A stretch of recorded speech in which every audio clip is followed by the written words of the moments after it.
नमस्कार, मैं हूं आपके साथ अनुष्का और आप देख रहे हैं खबर का असर।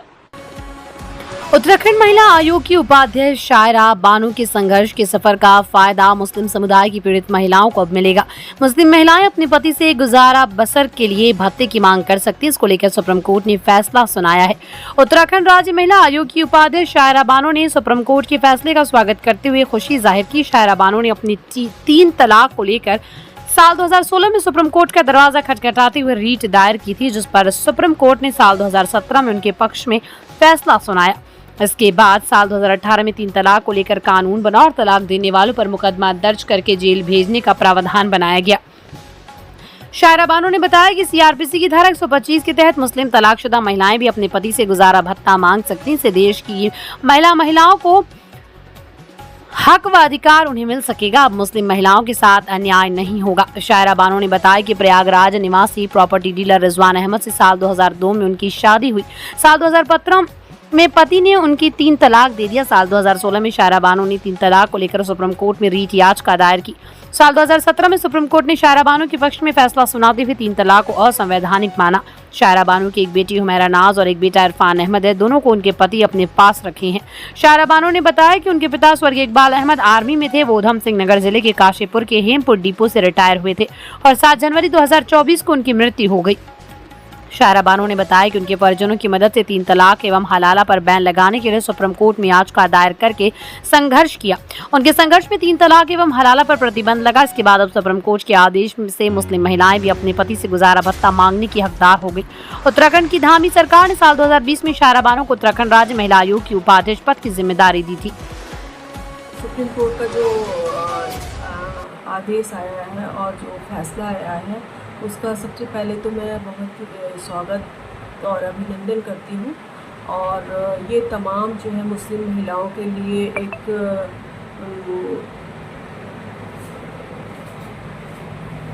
एक बहुत बड़ा फैसला है और इससे उनकी जो आर्थिक स्थिति अच्छी रहेगी और उनको बहुत ही योगदान मिलेगा।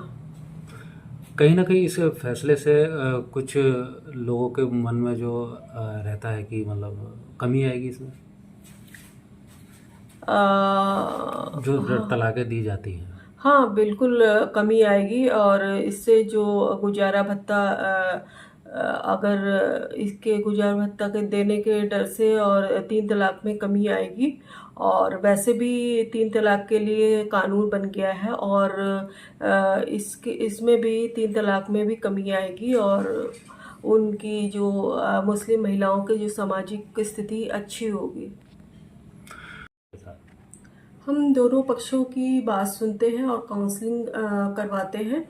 उसके बाद अगर उनका समझौता हो जाता है तो ठीक है, नहीं तो फिर हम लोग थाने और कोर्ट में भेजते हैं।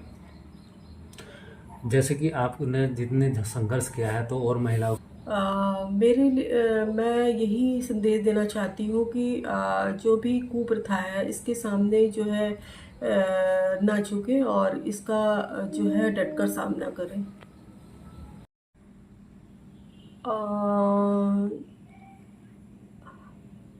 उन्होंने मुझे स्पीड पोस्ट द्वारा 3 तलाक दिया था और उसका कोई भी कारण नहीं था और क्या कहते हैं उन्होंने अपनी जो है उनका ही डिसीजन था और उन्होंने 3 तलाक दिया था। पति क्या करते थे? पति प्रॉपर्टी डीलर थे। और आप? मैं हाउसवाइफ। उसके बाद आप संघर्ष कैसे किए मैम? और अब आप एक महिलाओं के लिए हमेशा आप प्रदेश नहीं, यहाँ से सुप्रीम कोर्ट तक की आपका जो है एक नाम पहचान कायम है, तो उस पर क्या कहना चाहेंगे आप? किस तरह के संघर्ष आपने किया? हाँ, उसमें मेरे परिवार वालों ने सपोर्ट किया और मैंने सुप्रीम कोर्ट में अपना 3 तलाक का जो मुझे 3 तलाक दी थी उसके लिए याचिका डाली और उसमें मुझे न्याय भी मिला। और ये जो 3 तलाक का जो डिसीज़न आया है और सुप्रीम कोर्ट ने दिया है उससे बहुत ही मुस्लिम महिलाओं को बेनिफिट मिला है और 3 तलाक के जो केसेस हैं उसमें कमी आई है। जब से एक कानून बना है उसके बाद जो है आपके समाज में किस तरीके का आप बदलाव देख रहे हैं?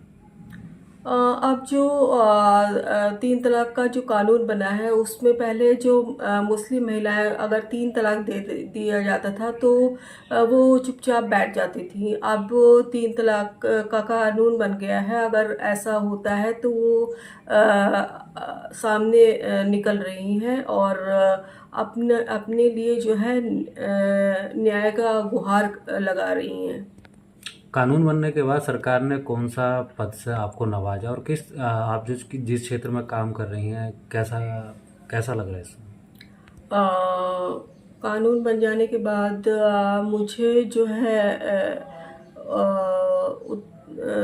राज्य महिला आयोग उत्तराखंड में उपाध्यक्ष बनाया के पद पे नवाजा गया और मुझे बहुत ही अच्छा लग रहा है कि मैं महिलाओं के लिए कार्य कर रही हूँ। तकरीबन कितने केस आते हैं आपको जैसे महिला उत्पीड़न के, कैसे सॉर्ट आउट करते हैं उसको?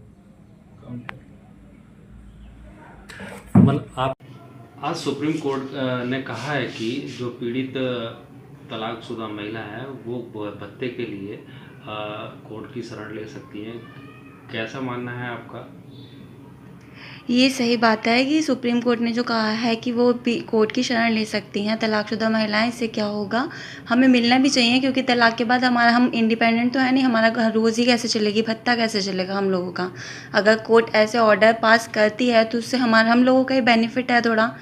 अब इससे क्या होगा कि जो तलाक हो रहे हैं वो केसेस भी थोड़े कम हो जाएंगे। लोग आजकल क्या करते हैं कि डेली ये उन लोगों ने अपना काम बना लिया है कि शादी करी नहीं हो रहा कुछ, हम दूसरी जगह फेंक कर लेते हैं, फिर हम अपनी वाइफ को तलाक दे देते हैं। तलाक देने के बाद हम फ्री हो जाएंगे, हमें कोई पैसे वैसे तो देने होते नहीं है किसी को, उन लोगों को, वाइफ को अपनी। तो इससे क्या होगा कि इससे उन लोगों के ऊपर भी थोड़ा ये रहेगा कि हाँ बाद में भी हमको भत्ता देना पड़ेगा, इसलिए वो तलाक भी कम देंगे। तो ये चीज़ अच्छी है कि सुप्रीम कोर्ट को इस टाइप का लॉ लेकर आना चाहिए। आपको लगता है कि कहीं ना कहीं लोगों में भय का माहौल बनेगा इसमें और तलाक पर अंकुश लगेगा? हाँ, होना चाहिए क्योंकि लोगों को आजकल कोई डर तो खौफ रहा नहीं है कि हर टाइम तलाक, तो नॉर्मल सी बात हो गई है कि हर टाइम लोग क्या कहते हैं, नहीं चल रही चलो तलाक दे देते हैं। तो ये नॉर्मल हो चुका है। अगर इस टाइप का कुछ आएगा तो लोगों में थोड़ा रहेगा, एक डर तो रहेगा ही कि हाँ हमें आगे भी ये पेमेंट करनी पड़ सकती है अपनी वाइफ को, तो शायद कम हो पाए। तलाक हो जाती है तो वो अपना खर्चा पानी कैसे करेंगी, कैसे गुजारा करेंगी, कहाँ लाएंगी? वो बच्चे पालेंगी, मजदूरी करेंगी, उनका खर्चा देना चाहिए, उनके आदमी से उन्हें खर्चा दिलवाना चाहिए, क्योंकि अपना गुजारा कैसे करेंगी, वो बच्चे कैसे पाल लेंगी? वो जो कोर्ट ने कदम उठाया है वो सही उठाया है। क्यों कि आदमी बहुत फिरंट हो चुके थे। अब इससे ज़रा कुछ झुकेंगे तो वो आदमी कि हाँ इस कदम से कुछ कामयाबी तो मिलेगी औरतों को। तलाक जो हो रही है वो भी नहीं होने की।